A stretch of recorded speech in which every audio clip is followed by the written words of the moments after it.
So I want to talk about this concept of living the Christ life. First, if the word Christ, brings up any weird feelings, uncomfortable feelings, understand it's not to be associated with Christianity or religion.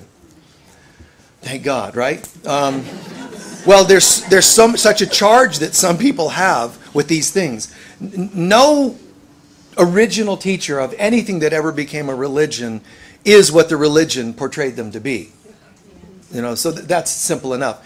And that's especially true with the teachings of Jesus. And that's all fine. But I don't talk about Christianity or how to be a Christian per se, because the terminology gets twisted for people. I talk about living the Christ life. And what that means is living in the consciousness of who we truly are. Now, if you need to, you can change the word to living the I am presence.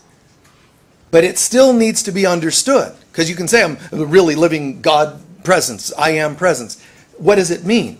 I mean, technically, saying Christ consciousness, all it means is Christ meaning the I am or God presence within. It's just that that's what the word is. It's not a title. I tell people, it's not Jesus' last name. Jesus Christ. And this is my sister, Jane Christ. And, I always get a kick out of it because some people think it's like associated, Jesus Christ, as though he used to tick off so many people. That's what they said whenever he was around. Jesus Christ. But no. It meant Jesus remembered that he was God. One with God. It's not really too far removed from Krishna Christ, Krishna consciousness. It's because Krishna was saying, I am. Complete remembered. Now there's teachers on earth that have become awakened on earth. I am awake. I get it. I understand how this all works here. It's another level to say, not only here, I understand the connection of it all. I am completely awake, universally, not just globally, universally. Some of us can't even be awake enough to impress a household. I understand my household.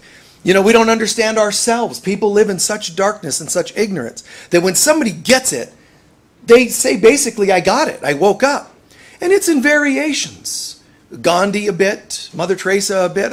I think it's honorable, any amount of awakening. But just understand the difference between kind of awakened, a little wiser than some, more loving, more forgiving, versus completely awake. That completely awake self could be, and really is called Christ. But it's within every one of us.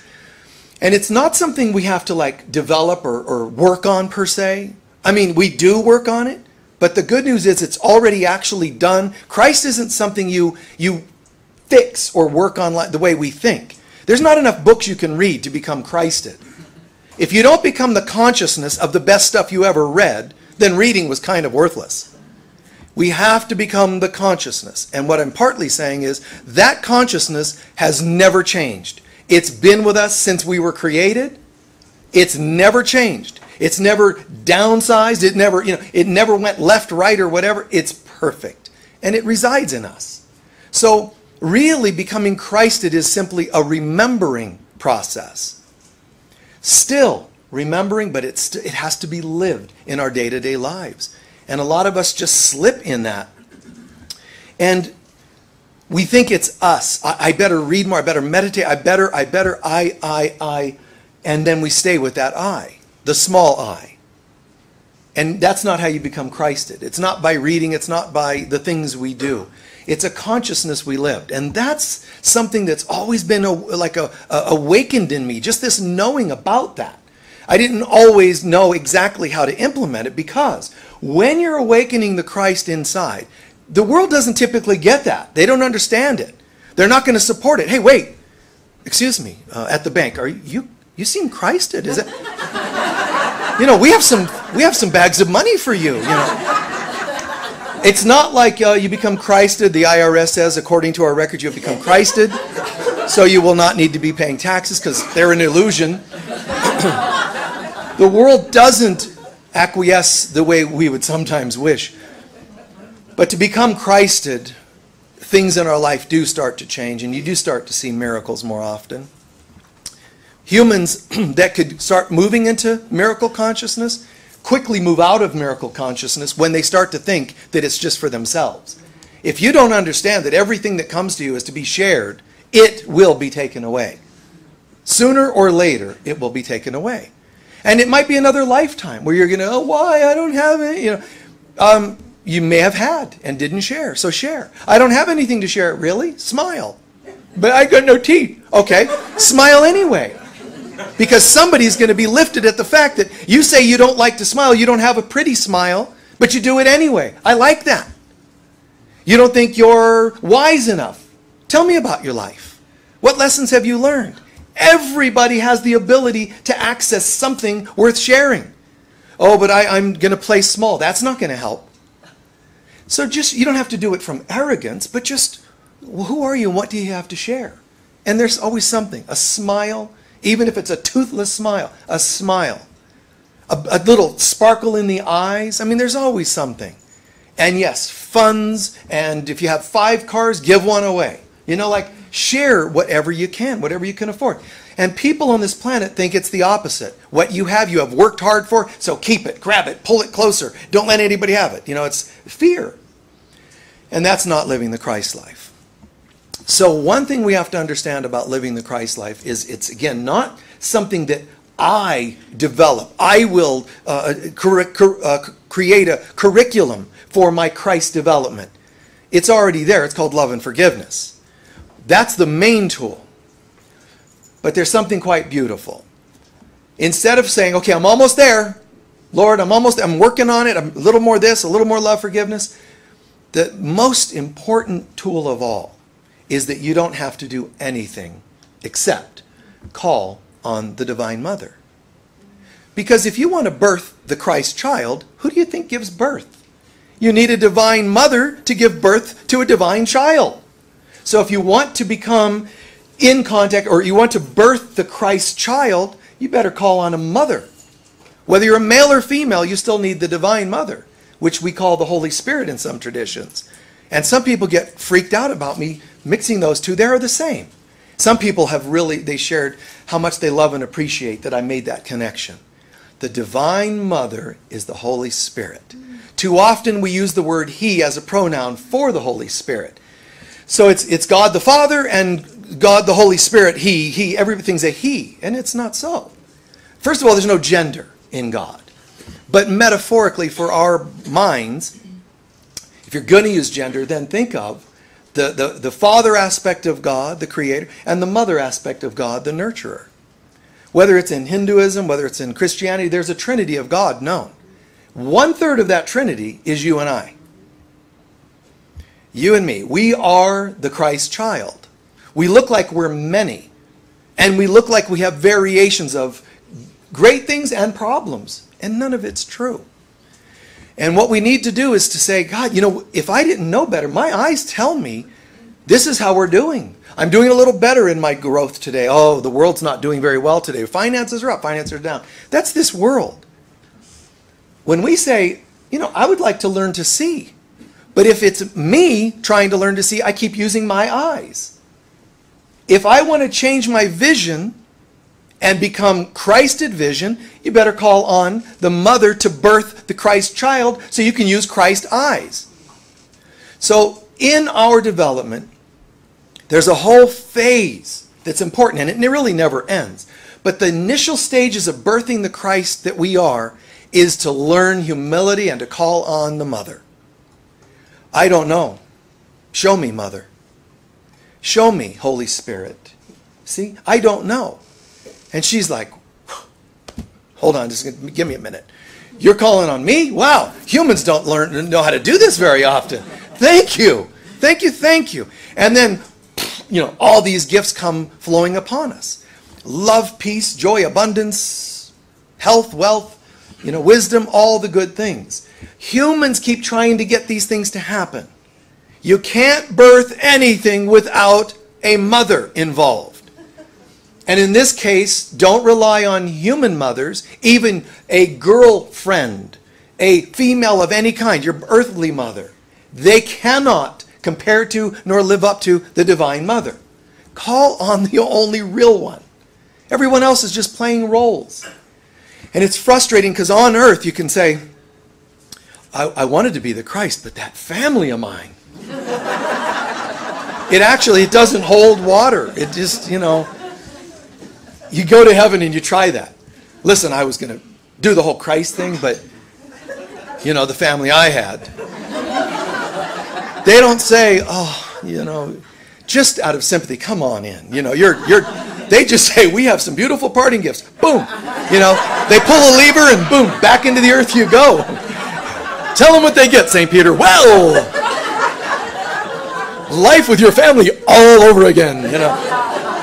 It's just kind of a bummer, but no excuse. You became or you didn't. And so we come back and we deal with it in another way. And it's not just in between lives, it's every day. Every day we try and do it our way, and every day we get exhausted, even when we're not realizing that's what we're doing, is trying to wake up. You're always trying to wake up, even when you don't know it. Everybody, even the worst behaving person, deep inside, there's something in them that says, we want to wake up. The problem is we don't know how, and you know what that causes? Hurt inside. And when I feel hurt, I've got no patience left. And when I have no patience left, I start venting. Now, cross my path, I'm going to vent on you. And I can call it all kinds of names. I can call it a mood. I can call it chemical imbalance. I can call it karma for you. Any name, none of it flies. None of it flies. We learn to say, wow, what was I doing? And it's not easy when you're really down. When you're really struggling with health, finances, everything, especially all at once. But that's called the dark night of the soul. And we are collectively going through a dark night of the soul on this planet and in this country. But on the planet, we are collectively going through one. Not very common that we all get to go to hell together. But this is one of those fortunate moments. Yeah. The dark night of the soul has a purpose. And that is to purge all that is unlike God. So we're in the fire purging. We're purging away things that are unlike God. Things that aren't love, things that aren't oneness, things that aren't joy. So now these issues come up. And humans go, God, I hate that these issues are up. They're up so that we can be done with them. But you can't be done with them if you don't go through the process in a healthy way. Go through it with judgment, hate, triggered and all that. You didn't really go through it. You went through it sheltered, shut down, defensive, which means you just carry it into another cycle. And it's really challenging to get the world to wake up at the same time. Because we can start with it, we can all just hold hands and let's all have a moment of silence, global peace and meditation. And it doesn't take long for humans to go, oh, you're squeezing my hand too hard. I hate people that squeeze my, what are they, codependent? Like immediately, you didn't even finish the prayer and you're like, oh, and this one, their hand's sweaty. Huh? I wonder what they were thinking when they were holding hands. Probably had agendas.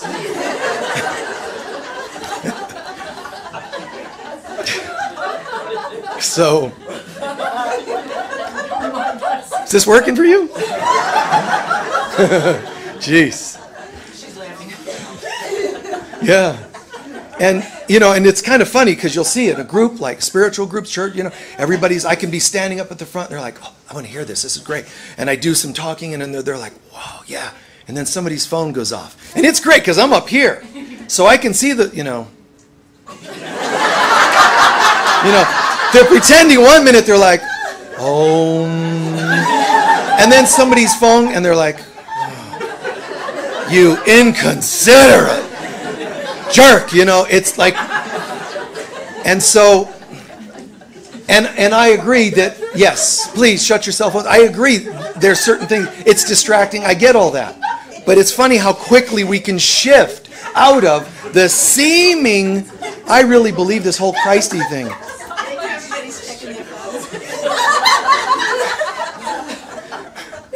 So as I speak, we have demonstrations of each statement I make.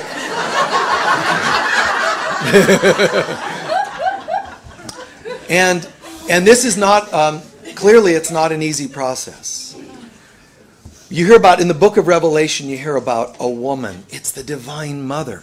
One of the key characters in the book of Revelation, there's all these creepy things, locusts from bottomless pits. And nobody says, kids, come in, I'm going to read the Revelation, oh, great, Mom. It's not like that's happy material. It comes across intense, but that's because of how deep it is. In the book of Revelation, you start getting your way through, and you start hearing about, and then I saw a vision of a woman. And she was pregnant, ready to give birth. Then I saw a large dark dragon coming into the scene to devour the child she's trying to give birth to. And so, she is whisked away into safety, called into the wilderness, into being safe from the attack of the dragon. The dragon knows this and sends forth a flood to fill in and drown wherever she is because he can't find her. And she again the earth opens up and swallows up the flood that's sent to destroy her. The flood representing intense emotions. Then the flood comes in and the earth just opens it up. Meaning if you ground yourself, emotions won't get the best of you. So the earth opens up and swallows up all the flood, and she's safe again. The moral of the story is she is the spirit, the divine mother in you and I. And when you try to birth the Christ child, the ego will come and try to destroy the moment. It'll try to destroy the Christ child. And it's not just the Christ child in me, it's also anything that I try to believe in. Anything that's higher, anything that's Christy. The ego's going to try to devour it. And one of the moments, she's taken up by an eagle, the symbol of God. She's taken up by an eagle. And it said, the two wings of an eagle come and lift her. The two wings are the two sides of the crown chakra. It's the center, and then you have a wing off each, like the caduceus. So in other words, access the divine within, and it'll lift you up out of the problems of destruction of the ego. Use higher consciousness. You can cry, you can be frustrated, you can be scared, but still call on the mother. Help me. I'm trying to give birth. I'm the mother. I'm trying to give birth. Holy Spirit, show me those wings of safety that lift me out of the situation, which can happen literally, like lifted out of a family unit or a scary situation or a job that's too painful. Can lift you out of these things. But also the flood comes. Emotions of people, projections and garbage from people. You can be saved. Ground yourself. Let the earth open up and swallow that flood. You're going to be, because the earth is a symbol of the divine mother as the earth mother.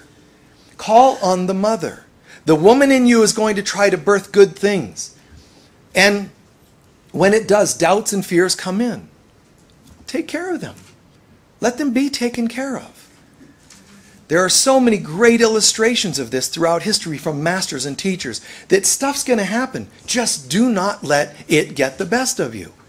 Have a connection with God that doesn't get messed with just at any whim of yourself or anybody else. Doubts and fears, unhealed wounds. And there's a moment where Jesus is birthed, he's a little boy, and there's a moment where his human mother says, we couldn't find you, where were you? And Jesus is saying, why would you be afraid? Would you not know that I'm safe and that I'm doing my Father's work? Remember that story? He disappears and the family's looking for him and so forth.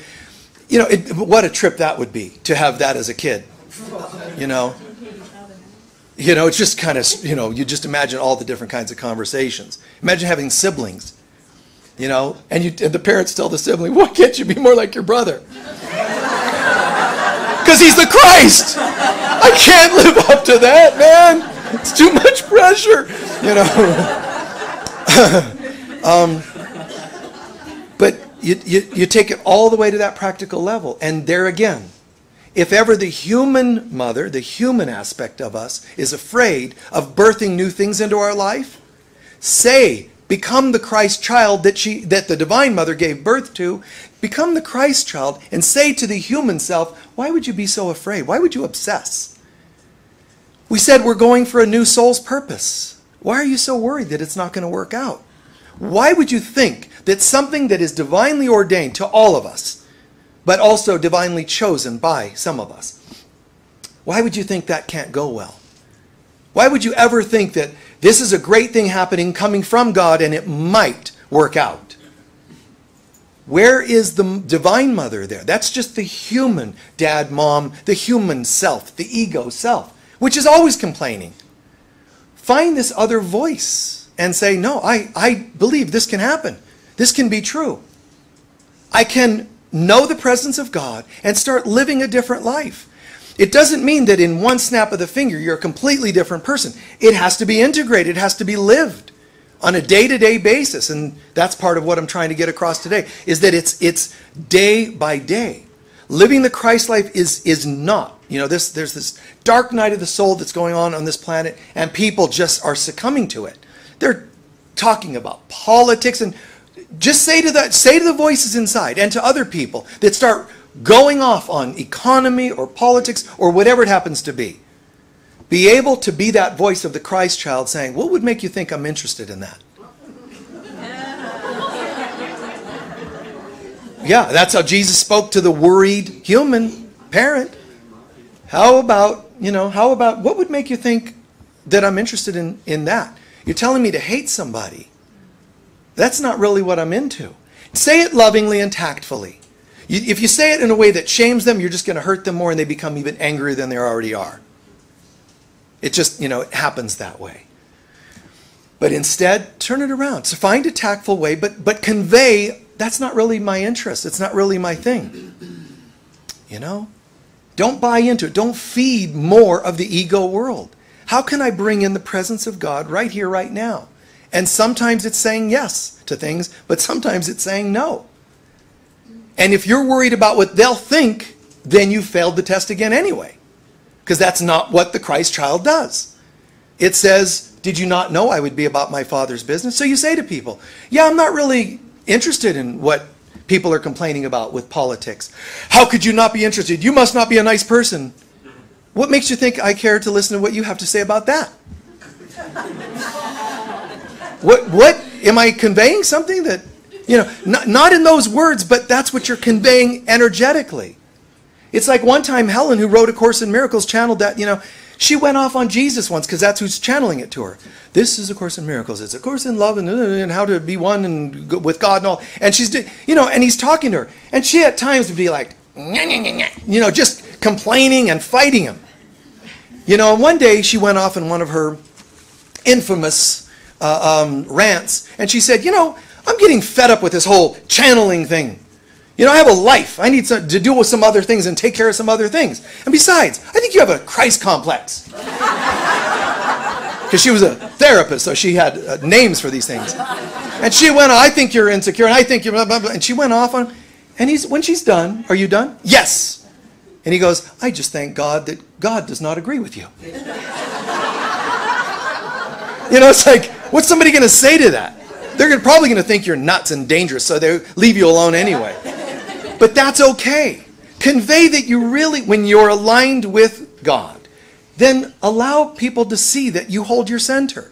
Hey, let's go look at this slasher movie. I'm not interested. I'm good though. Thanks. You don't say that's wicked, that's bad, and become like one of those, where diet becomes your religion and you wrong everybody for what they eat. You don't have to say, those movies are evil. Now you're a fundamentalist. Emphasis on mental. Don't be a fundamentalist. Don't, just say I'm good. I'm good. No, I'm good. Oh, but this is great. It's Friday the 13th, part 89. You got to see this one. No, I'm good. No, I gave up after the first one. I feel all right. Let people know. And when they question it, when they doubt, when they attack and do what they do, that's the dragon. Trying to come in, swoop in, and destroy the child. Just say no. It's all right. It's okay to let love and God be your guide. So living the Christ life is not where you have to preach certain things. It's not about memorizing particular details. Christ is a consciousness. It is not a bloodline, so be careful not to get too caught up in that. You can be interested in that. That's your thing. Good. But don't get too caught up in it. Christ cannot be anything materially first. It is a consciousness first. So don't get caught up in bloodlines. Don't get caught up in specialness. Our group is more special than we're going to ascend and you're not. We get raptured and you don't. It's not about that sort of thing. It's not about looking like Jesus. And people say, oh, you look like Jesus. Not really. Not really. He had blue eyes. And 6 foot tall, blue eyes, quite the handsome looking guy. But he did not, I don't look like that. I don't grow my hair out. And he had a beard, a little bit of a beard. No, this is all I have. Never went any further. I don't know why. No, I'm kidding. And people think like, oh, he talks about Christ and so he looks, kind of Christy. Not really. It's just kind of a little bit, But when I did that, when I decided I grew my hair out further, it was always a little bit longer, but when I decided to do this, I just thought, I went to Egypt, I was on tour, and doing something, sacred sites, went to Egypt, came back, and that's what I had. I just didn't shave. And I thought, it looked better. I thought, well, I'm not particularly a good-looking person, and I thought, it's a nice little accent, like any other person. You just go, I cut my hair a certain way, I look, you just do something, and people thinking, oh, he's going for the Christy look. No, really, I just didn't have a razor. It's like, it's not about trying to literally look a certain way. It just feels certain, I'm lazy, I don't want to cut my hair. And it's really more casually like that. But energetically, it's not an accident that someone would say, you remind me of, that's a good thing. That's a compliment. And it's not one I take arrogantly. We should all, male or female, should be able to have people when they meet us feel that vibe. You seem different. It doesn't matter because you look a certain way. I don't look like this. I just put my hair in a ponytail and wear rags every day. That's how I look. T-shirt and swim trunks. That's how I dress every day. It's true. I don't walk around trying to look a certain way. It's just what's comfortable to me, baggy-ish kinds of clothes. It's what works. But you don't have to literally look or be a certain way. Living the Christ life is also not trying to be perfect. I never make mistakes. That's not how you get there. You get there more efficiently, more authentically. And the word authentic comes from authenticus, Latin, which means a person who's writing their own story. Okay? It means the author. So to be authentic means you're owning that you write your own story. So when you try to be perfect, who are you being perfect for? God tells us in the Bible, in ways in the Old and New Testament, I am never evaluating people based on perfection. Because if I did, you all would fail. What's perfect about you is not what you look like, nor where you've been. It's what you are underneath it all, that you don't see. And as you develop the Christ within, you'll also develop your ability to see that holiness. It's not in the perfection. So you let yourself recognize, changes in your body and not care. You let things be more casual in life instead of obsessed.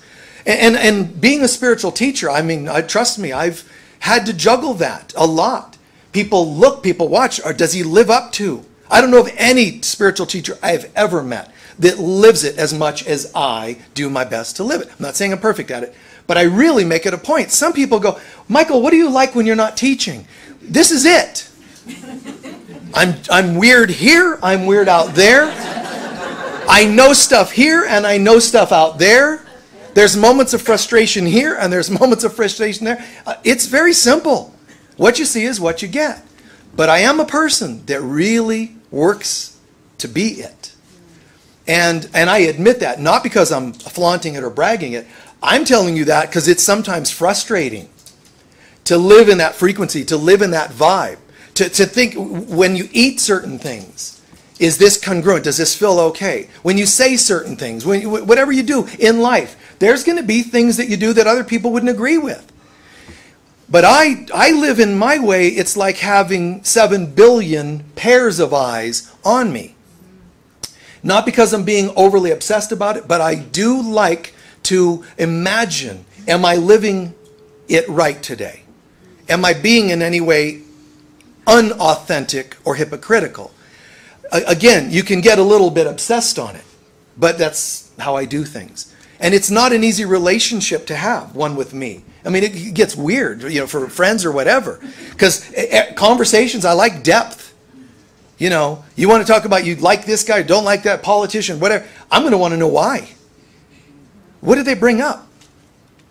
You know, you watch a movie. I mean, I just dig spiritual movies. I've seen The Seventh Son like 8,000 times. It's a very cool, you know, magical kind of thing. Maleficent 8,001 times. Anything that's got fairies and cool stuff in it. You know, that's me. It's not like it's a complete contradiction. I kind of am like this. And I think that's very, very cool. I think it's great. Living the Christ life means bringing it on a day-to-day level. And not everybody would agree with my day-to-day. If I were to walk to a store or a restaurant, I'm going to order, you know, something that's very healing. Nothing heals better than a doctor, and I like Dr. Pepper. So there's always potentially someone there that's going to go, oh, he drinks soda. Yes, that's right. And when you hold a frequency of love, the love is going to love the hell out of whatever in it that you think is going to kill you. But I'm sitting in the love of the soda, and I'm good. I'm enjoying it. I'm enjoying it. You're judging it. You're dying from my drink. It's the weirdest thing.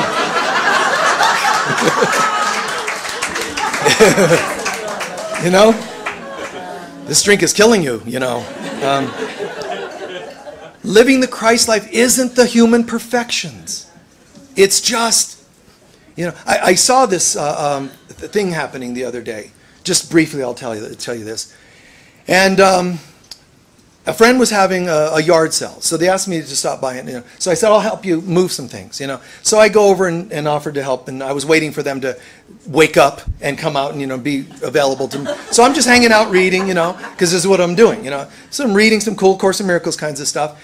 And then the guy comes out. Long story short, he comes out and he's going to start setting up. But some people started showing up for the yard sale before they're ready. So they all start yelling at each other. We're not ready yet, you know. And the guy who owns the house, he's a gay guy, and he was hilarious. He goes, I hate people, you know, because these people are showing up early. And he's now tense, and the people that were there early, he's telling them, go away. So they're leaving. I'm like, this is probably not the best thing for your yard sale. So this next door neighbor of his comes over, and she goes, I'm going to help put these chairs out. She puts them out, and he goes, you are totally not gay, are you? You have no idea of staging. Come on. So he starts fixing the chairs to look a certain way, and she's like, and I'm just cracking up. So I said, okay, there's this big cabinet. Let me help you move it. I went over in this garage. We carried it out. We stood it up. And I said, well, we should turn it a little to face the stage, you know, the street, so people could see. And he goes, see, now he knows what he's talking about. And I go, what you mean is that I'm gay. Oh, I didn't say that, you know. So later on, when I hear him talking to the gal, he goes, listen to that guy, you know, the gay guy. I'm like, whatever, you know. Be here now. So we're here to make a difference. A Course in Miracles says you can summarize this whole book in learn to simply be good. Be nice. Ask yourself, how can I be truly helpful? That's how you summarize the book, the course, and the course that leads you to awakening Christ consciousness. How can I be truly helpful? Where's all the books and memorizations and passages and quotes? No. How can I be truly helpful? And truly helpful doesn't mean moving furniture for people during the sale. Truly helpful includes that.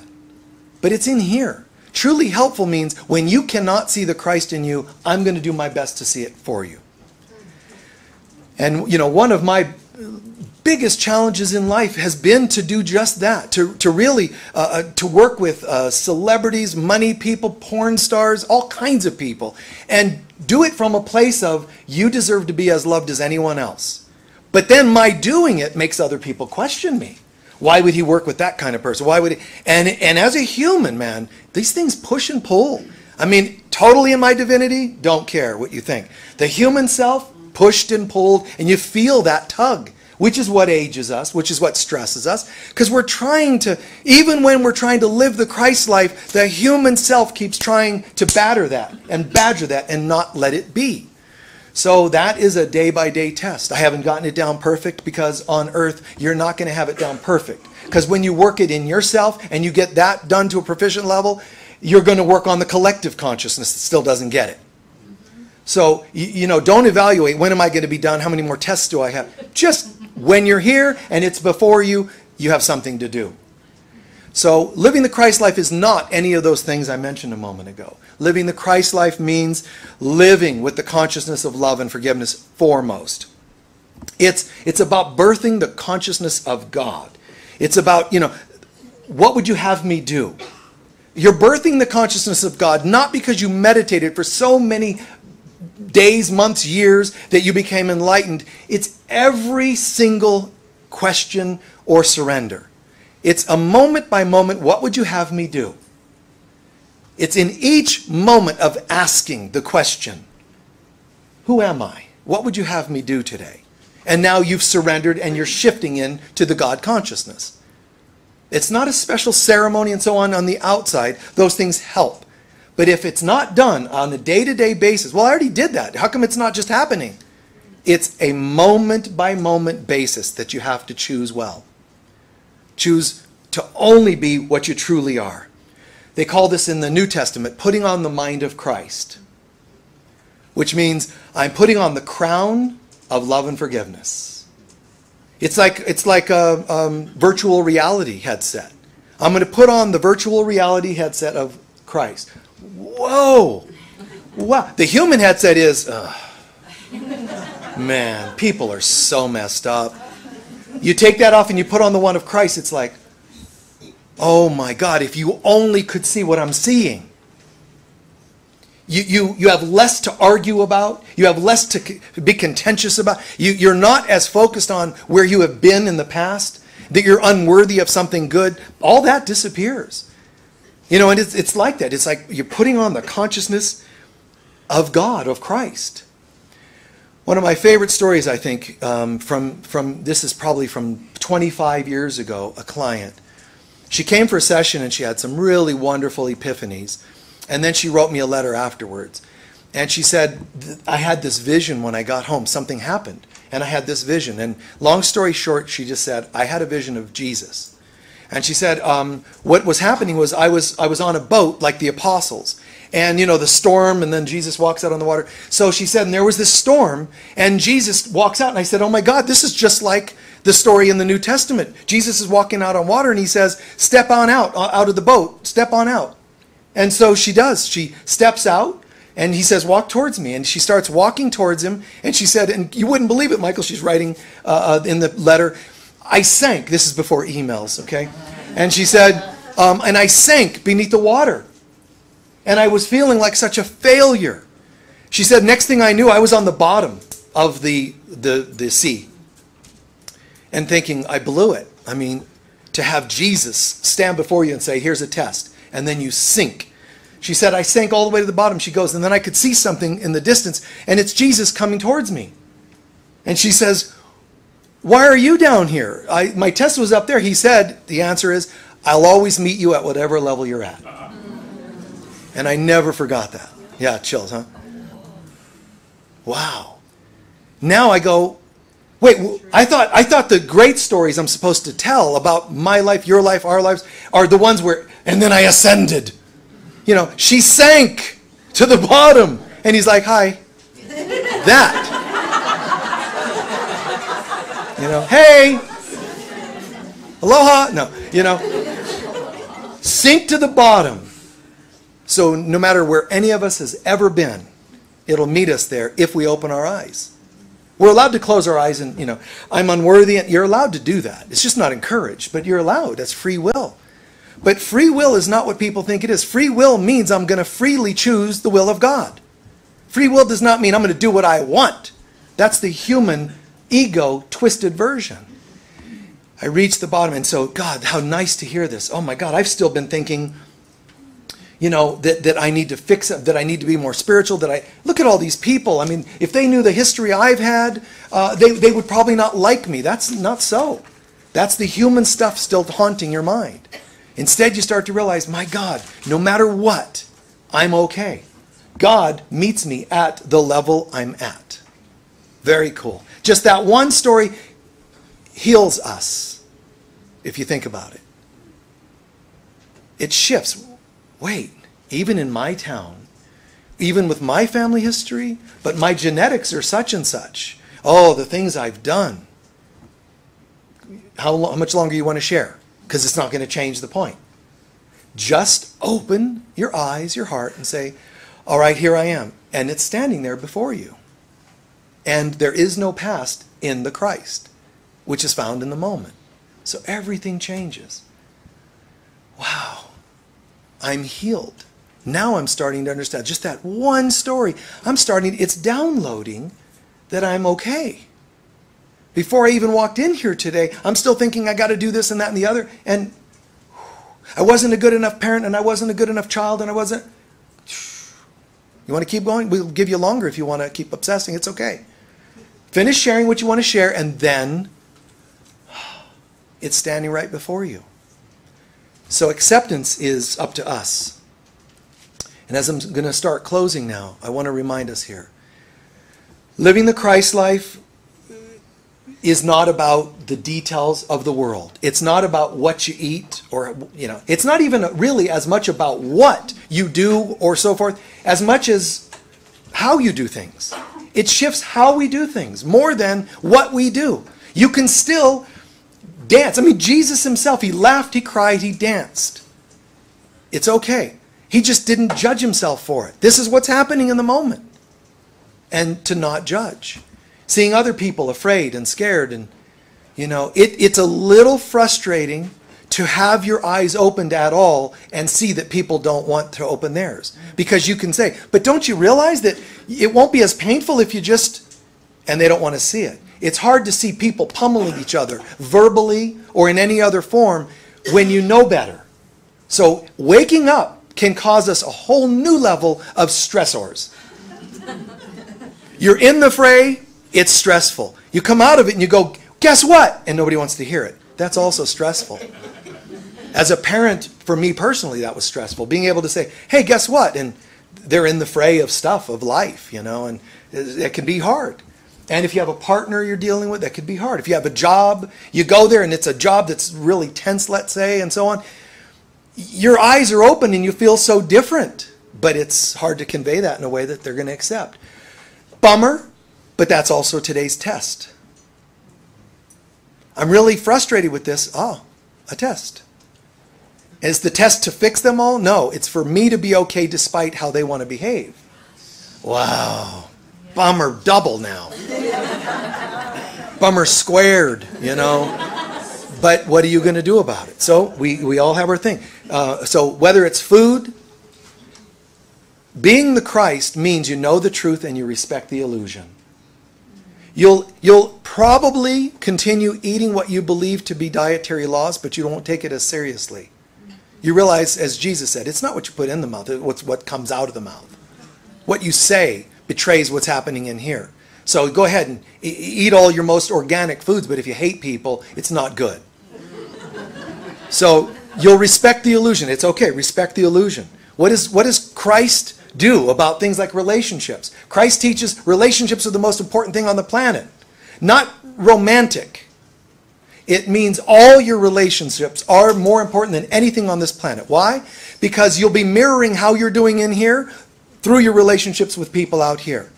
So they're a very good holographic representation of how you're doing inside. That's why relationships are important.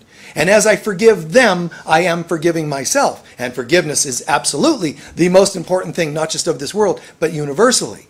But on this planet, the relationships are where we practice that. So on the earth, that's the most important thing. Well, what about things like the foods? And what about sex? What about it? We're supposed to abstain, right? No. Then we'll have it, but we have to make sure the door's shut and nobody knows. No, what are you hiding? When I shower, I got to make sure, it's like in the old tradition for nuns, they would wear a garment even when they bathed and bathe through the fabric because you're not allowed to see those bodies. Wow. Hence messed up churches. But, well, so what about sex? And I've shared this before, but people ask, Do you think Jesus was having that? Because they want to humanize these things. And I don't give them an answer. Jesus was married, he wasn't married. He has been having sex, he didn't have sex. What I say is, if he had sex, he was good at it. That's all that matters.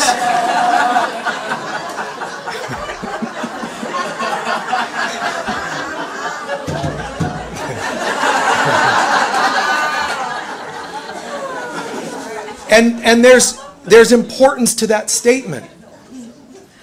Meaning, if you do things, do them right. Be present. Do them in your right mind. What's he going to be, macking on some girl thinking about another one? No. He's present. He's present. He's fully present. Making love, sharing love. If he's intimate, he's going to be intimate. Into this moment. He's going to be present. And love prevails. Love, peace, oneness, joining. The illusion doesn't take over for the Christ itself. So all the different things we can look at, money, it's an illusion. And yet it's God's will that you prosper, not because of stuff, that you're happy. That you have a good car. It's okay to have a good car. When I first moved here, I was using a car. I didn't have a car. I was using somebody's car, but because it was a BMW, I used to hear rumors. Michael, he only drives fancy, expensive cars. He's all about money. It's like morons. Come on. What's wrong with you people? Why are you even noticing? Why do you even care? And besides, I don't even have the funds for a car, so I borrow one, thankfully. God wants you to have. It's okay. Don't listen to this stuff of the little ego minds. It's such silly stuff. Your center. In Christ, who am I? What would Christ do today? How does Christ do healing as healers? How does Christ receive healing? If you need a chiropractic adjustment, get one. Well, I shouldn't need one because I'm Christ. Get an adjustment. Go get your Christy vertebra lined up. And when you're doing it, think of what a great metaphor. I am aligned. I like that. Instead of, I'm Christed, and I'm going to pretend this isn't happening. Just get Christy and get the body work done. I don't care what kind. Pelvic floor work. Get it done. Get a colonic when you need it. Just do it. And love the hell out of all your opinions on these things. Just the presence of God. How does Christ deal with emotions? Christ understands. Emotions are a reflection of how we're doing inside. So work on it. You don't want stuff to reflect outside, harsh emotions that are your stuff stuffed down inside. I want to be open. I want to know the presence of God in all areas. Get the spine adjusted and so forth. I have a quote I'm going to share as we close. This is Lao Tzu. Be square but don't cut. Be sharp but don't stab. Be straightforward but not unrestrained. Be bright but don't dazzle. That's living the Christ life. Square, straight, clean, clear, just wow. That's beautiful. And not using any of it for egotistic reasons. It's okay. As Christed beings, don't let people shame any particular topic. Don't let them tell you no sex is allowed, no that you can't have wine or you shouldn't eat meat. I understand the pros and cons to all of that. That's part of the illusion. But what does it, do for you? There are people that are totally anti-meat. Really? You're going to condemn all the Native Americans that ate meat? Really? In one swoop you're going to pull that off? Not with me. I'm not going to listen. There are people entire cultures, nations that ate meat, and they did so in the consciousness of Christ. You can't eat a turnip with a holy thought. Don't be, don't be judging meat eaters when you can't, Anyway, God, the God consciousness in all things, man, oh man. Please take a few centering breaths. We'll share just a brief meditation.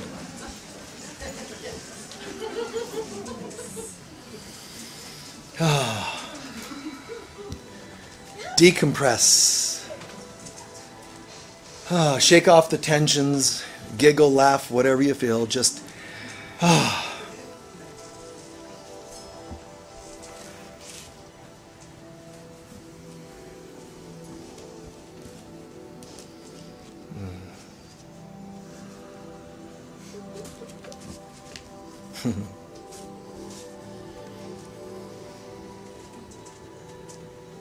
Take a moment to contemplate what you heard today or learned that made sense.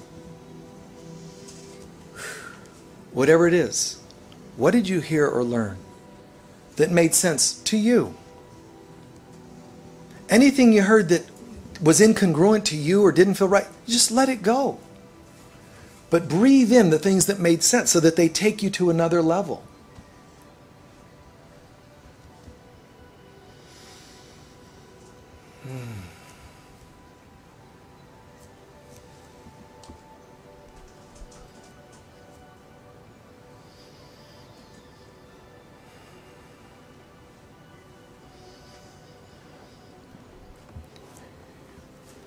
We take just a moment to review ourselves, our human selves. Gifts and challenges, things we've accomplished, mistakes we've made, everything. Just an objective view of ourselves.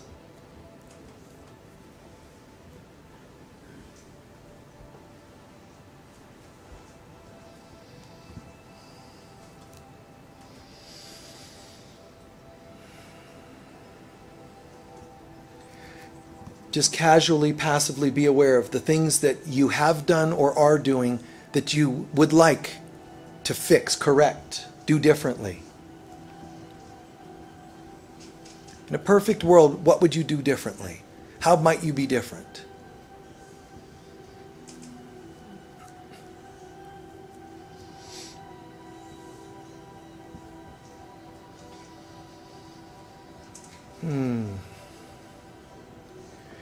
And then imagine a glowing sparkle of light happening in the center of your being, your heart center. And it starts to burn brighter and brighter and brighter. Burning away the human, the little self, the body, the aging body, the limited self, even our issues, wounds of the past. Just let this light burn it away. It's our willingness to let the past go that opens us up to something new.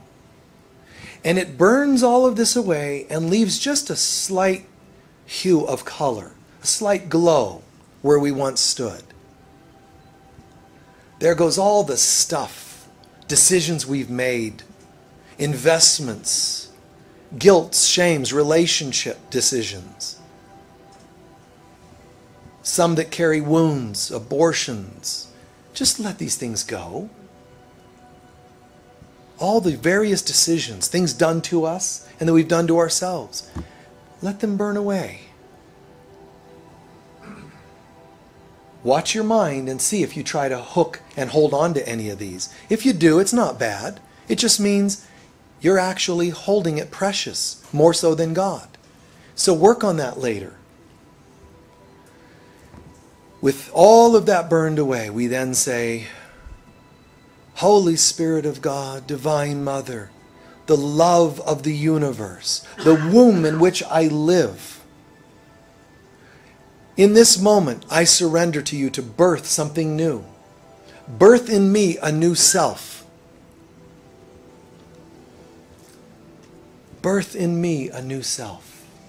And watch yourself slowly starting to go from that slight glow a little bit more into a being again, but one that glows, one that is a light being. Come back to life after death.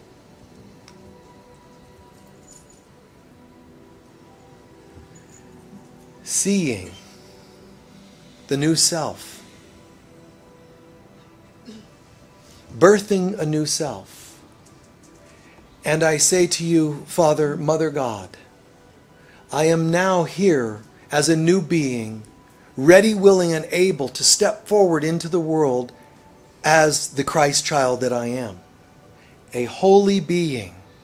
Guide me in how that would look in my day-to-day life. Let that manifest in my finances, in my health, in my awarenesses, wisdoms. my consciousness. Let me be the presence of the Christ.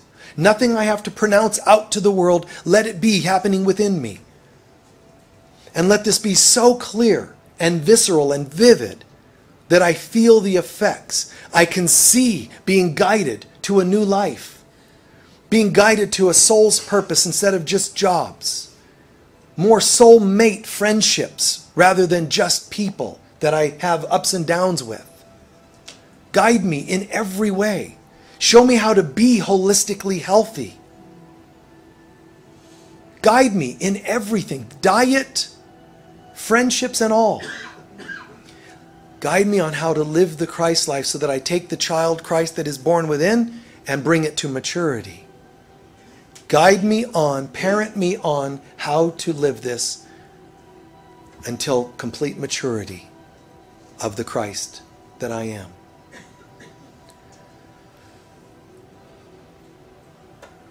And so it is. Keep that for half a minute. Just thank you. Just half a minute, breathing that in, and gradually come back to the room.